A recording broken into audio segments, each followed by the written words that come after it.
Number one, Drew is a damn fool for staying with Ralph. Or number two, Drew is a damn fool for selling relationship issues in return for a check on this show.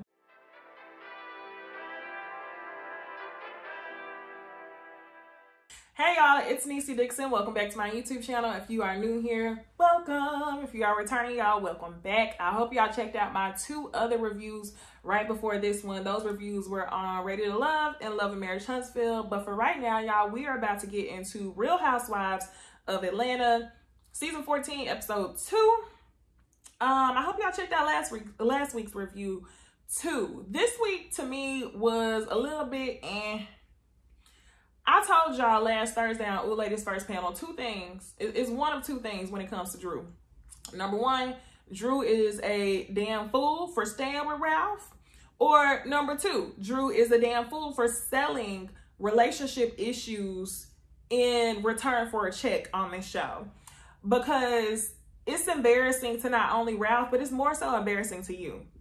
Ever since we've known Drew, since last season, her storyline has mostly been in part of her husband playing her like a damn fool.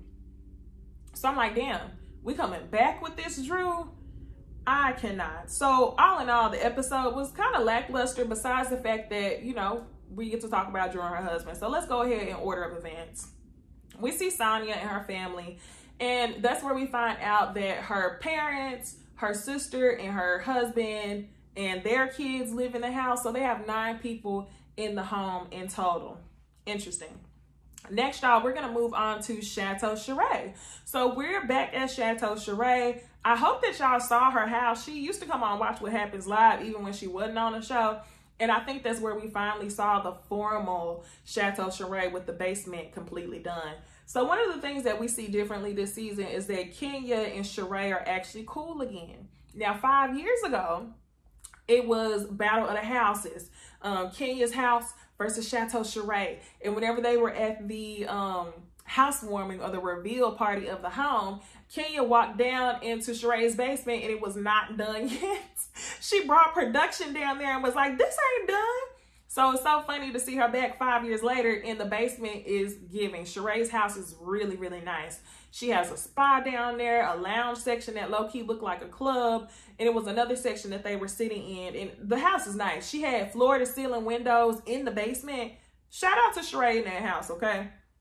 So Kenya and Sheree, they're sitting down, and they decide to discuss Marlo and her event. Kenya says she's not really feeling this, oh, I got money this, money that. And I'm like, you know what? I don't know what's happening, y'all, but I think that I'm starting to like Kenya this season. She wasn't lying whenever she said that Marlo was going to take the bad peach and end up being a villain. So they both talk about that with Marlo. And I'm just like, Sheree, you so damn fake. Because when it was at the Le Archive event, you were over there feeding information to Marlo to get her riled up, only to sit down on this damn couch and talk bad about Marlo to Kenya, who you were feeding information to or feeding information about. I'm like, girl, you were so damn messy. So they call Bone Carrier in Training, aka Sonya, on the phone. And they ask her, like, well, what was said? Didn't she say that you rented a Range Rover? Didn't she say blah, blah, blah? And Sonya was like, yeah, that's what she said. Kenya says, okay, well, that's not true. All in all, y'all, this situation is just an exchange of mess for them to go stir up drama with the other girls. So in return, you know, Kenya gets the information about Marlo talking mess about her and her finances. In return, Kenya's like, oh, Bone Carrier, I got something for you. And this is what's funny to me, because Sheree absolutely did not know that Kenya was going to have some tea for her. You know, Sheree really thinks she's the only one with a bag of bones, but Kenya was like, girl, since we telling each other tea, girl, let me tell you what I heard about you. So, you know, come to find out, Drew and Sheree have shared an assistant. Y'all remember that loud ass assistant that was at Drew's house that was talking to Candy? His name was Anthony. Give your hips a vibration. He was just doing a lot. Miss Legendary Candy Burrs Tucker. Like, he was doing a lot. And I think Candy knew he was doing a lot. It was very much given trying to get in where you fit in, trying to get camera time.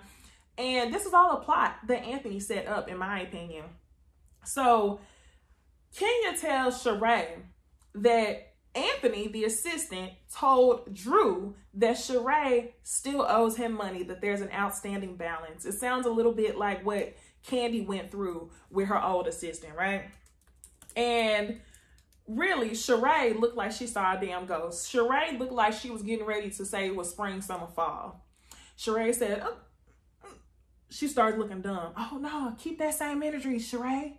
Keep that drama going. Keep that same energy. But no, you know, she got... Somebody sucked the air out of her. And Sheree says, you know, hold on. Let me catch myself, because Sheree never denied owing him money. Okay, that's my point. Sheree never denied owing him money. However, the one thing she did say was, you know, he wasn't my main assistant. I hardly ever used him. Well, Sheree, that doesn't tell us if you owe this man money or not. So, in my opinion, I think Sheree absolutely owes that man some money. Two things can be true. This man wants camera time, yes, and Sheree owes him a check. So, Sheree takes offense to it, and she says, Drew needs to be worried about her husband and that assistant. Why are you mad at Drew? Why are you mad at Drew? You should be mad at Anthony, unless you actually owe the man some money. So, we're going to move on from that, y'all. We see Drew and her trifling ass husband, and they're having dinner at the house. They talk about this assistant again. Drew, stop selling this stuff to us. It is so embarrassing, okay? You tried to come with another storyline, which was the drop it with Drew, which to me, that's not your audience. That's not your brand. That's not your MO. You don't have to monetize everything that you do, okay? I work out sometimes. I'm not trying to monetize that shit, okay? You don't need to monetize things that don't fit your brand. And I feel like that's what she's trying to do. So anyway, y'all, Drew and Ralph have a discussion about this assistant. Drew brings up the assistant and Ralph says, I fired her. What do you want me to do? And she says, well, are you still communicating with her? And he says, I didn't tell you we weren't communicating. I told you that we're not doing business. Gaslighting. So then he says, well, you know what, Drew, you've had it out for her since day one. So he tries to flip it on Drew. He tells Drew that, you know, in so many words, he's insecure and that you've had it out for her since day one. And she's a 50-year-old woman. And I'm just like, you know what? All this is giving very much gaslighter. All this is giving mental manipulator. All this is giving mental abuse. He's really trying to make her think that she's crazy. And, you know, they go back and they ask Drew in the confessional, do you think that he gaslights you? And she says, no, everyone thinks that. So then she looks up the definition of gaslighting, and it is literally, there's a picture of Ralph right there. And then they go back and they show this entire gaslighting film of all the moments that he gaslighted her since last season. Embarrassing, right? So he's like, you know what? No, I want you to say it. If you don't want me to talk to this woman anymore, I want you to say it. And he's literally trying to flip her into making her feel guilty or make it seem like she's giving him an ultimatum only so he could later make her feel bad for it. And she's falling for it. So she says to him, you know what? No, I'm not going to do that. Because I don't want you to resent me. I want you to make an executive decision and, you know, say that our relationship is important enough for you to end the relationship with your assistant. So he says, you know, there's other things I resent you for. Not just this. Not just this won't be it. There's other things I resent you for. So I'm like, this man is so toxic. This man is absolutely giving narcissist. And the show was gone for so long that I hadn't really even thought about him. They posted so many pretty pictures on Instagram that I almost thought that they were cute, that I forgot about the toxicity. And then Drew comes back and she wants to sell this to us as one of her storylines for the season. And I just think it's the wrong road.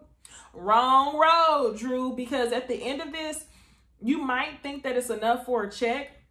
But ultimately, people aren't going to be mad at Ralph. People are going to consider you to be dumb. I was going to say clownish, same thing. People are going to say, here go Drew with her clown mask on like she always do, because this is what you've been giving us. So I really hope that either you get a damn backbone and leave this man, or you allow this man to do what he gonna do in peace. And you don't come talk to us about it. Don't come to us with the bullshit, right? So anyway, later on that episode, you see Ralph coming up to Drew and he's like, we got to stay united because whenever we don't like each other, anything can break our relationship up. And she's like, oh, okay, cool. Now, in other moments on this episode, a bunch of like filler stuff happened. You see Candy and Todd talking about his condo in New Jersey. Candy feels a way about him having a condo, but I really don't think it's going to be much coming out of this conversation. It just seems like they're not on the same page. Who cares? So then we see Candy and Marlo sit down. This was absolutely a filler. This must have been one of the episodes that Marlo worked into her contract for payment, because it was no reason for Marlo to have this sit down with Candy.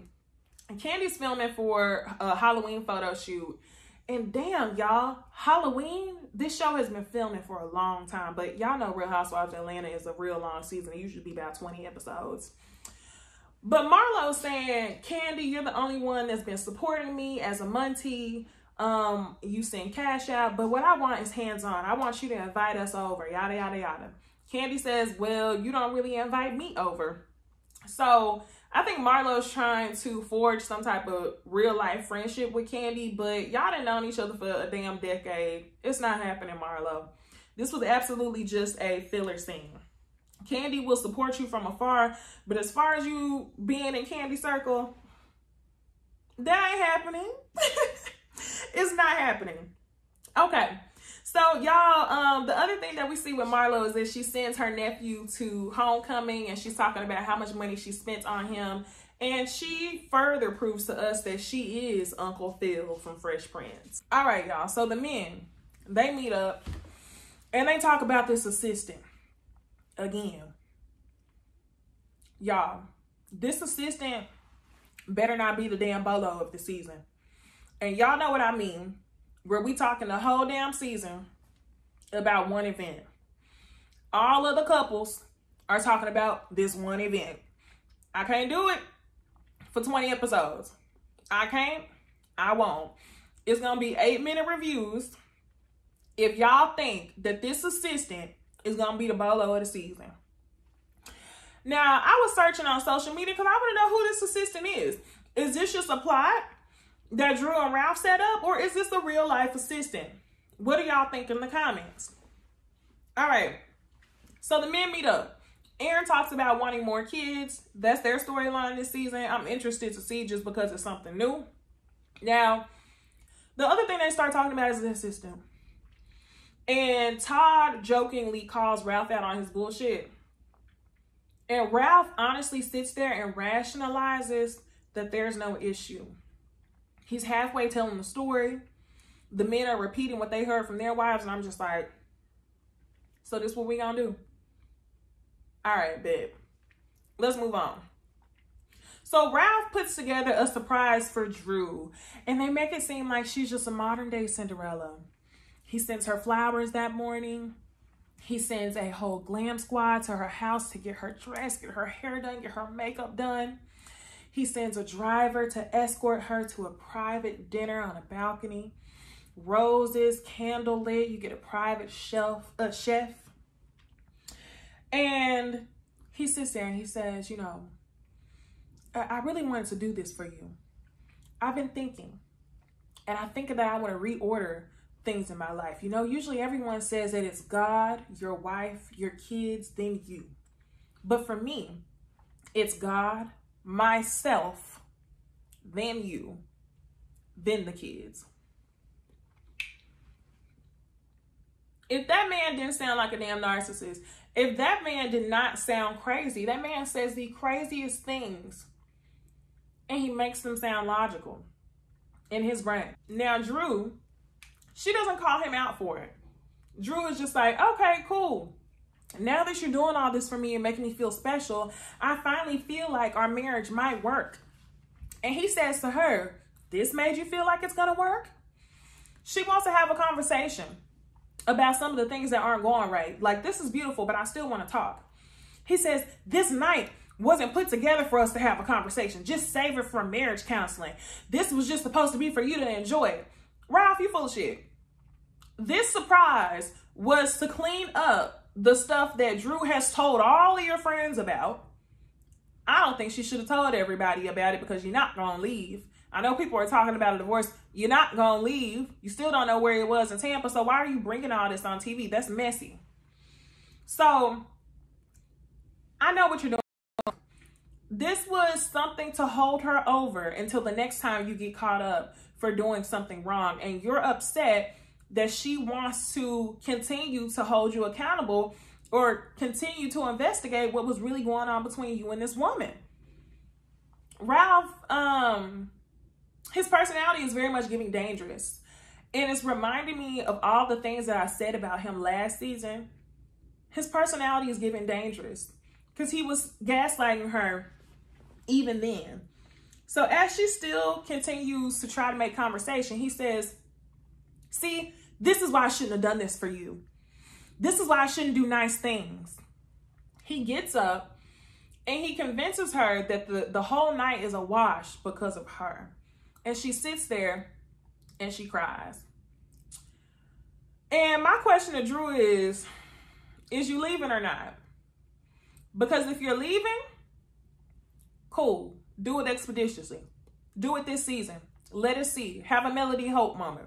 Have a strong, independent Black woman moment. But if you're not, stop inviting me to this party. Real Housewives of Atlanta, stop inviting me to this party because I don't want to continue to see this for a season.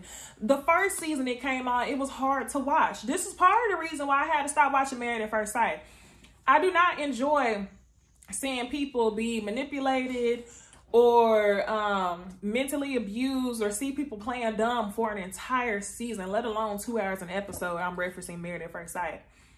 So, Drew, what is you gonna do? Okay? This episode was given just a little bit, but I guess we'll see next week, y'all. Y'all tell me what y'all thought about Real Housewives of Atlanta. Comment, like, subscribe, all that good stuff. And I hope I will see y'all in the next video.